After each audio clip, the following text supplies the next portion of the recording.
Hello everyone at the East-West Forum. I'm very sorry I can't be with you. Anyway, it's a great pleasure to be able to speak to you. Modernization has a long history. It really starts with Britain's Industrial Revolution in the late 18th and early 19th century. After 100 years, by 1900, remarkably, there were very few industrialized, modernized countries in the world, and they were all Western apart from Japan. The rest of the world was by and large mired in colonization. It didn't have the opportunity to develop. So modernity has been a fundamentally, until now, Western proposition. And the West has long believed, and still to some extent believes, that there's only one form of modernity, and that is Western modernity. And all countries are developed, rather like on an escalator, going up an escalator. Eventually all countries will reach modernity as Western modernity. The process of modernization is a process of westernization. This is the situation that has reigned across the world ever since really Britain's Industrial Revolution. But the end of the Second World War brought a completely new possibility.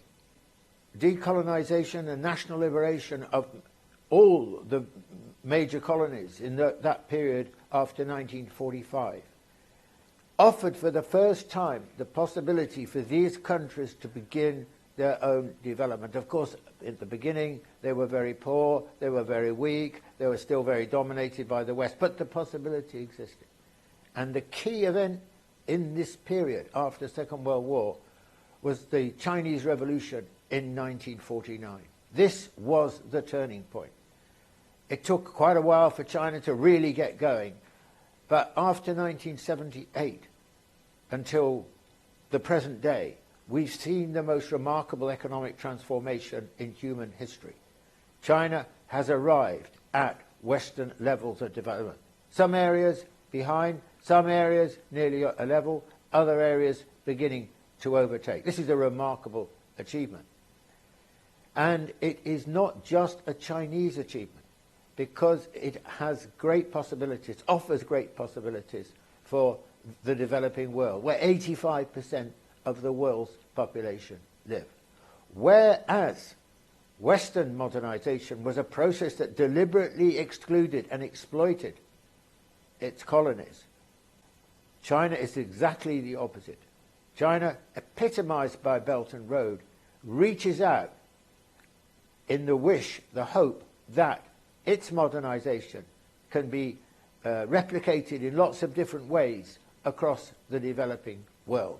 And so we have a picture now offered by the transformation since 1945, and particularly by the 1949 revolution, of no longer one modernity, no longer a Western modernity, but a picture of multiple modernities, where every country, every civilization, every culture has its possibility to explore modernity in a different and distinctive kind of way. And this is where we are now, really. And the world now stands on the eve, I think, of really great transformations.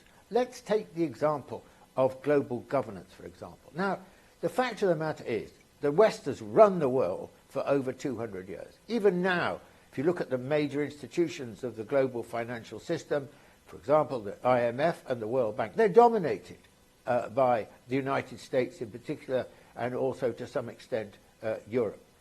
But this situation is now under great challenge, and nothing demonstrated this possibility more clearly than the recent BRICS conference, which has called for major reforms in global governance, a democratization of that governance. So power is taken away from the developed world and given increasingly to the developing world.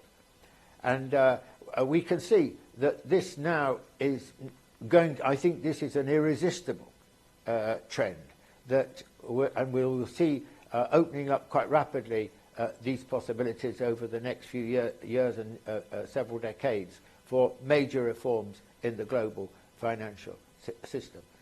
So here we are now at a really interesting point in history, which is a new kind of modernity led by China, which is a democratic modernity, which exists in many different forms and which can take root and develop in many, many different countries. This is a very exciting prospect. And one of the characteristics of this is the enfranchisement of difference. The Western way was to deny difference, to insist on one road, one way of doing things, one system. On the contrary, the Chinese approach is essentially a pluralistic approach, to listen and learn and respect from other cultures and other civilizations, to recognize the importance of civilizations. The West does not recognize civilizations because of its own history of the nation state and colonialism.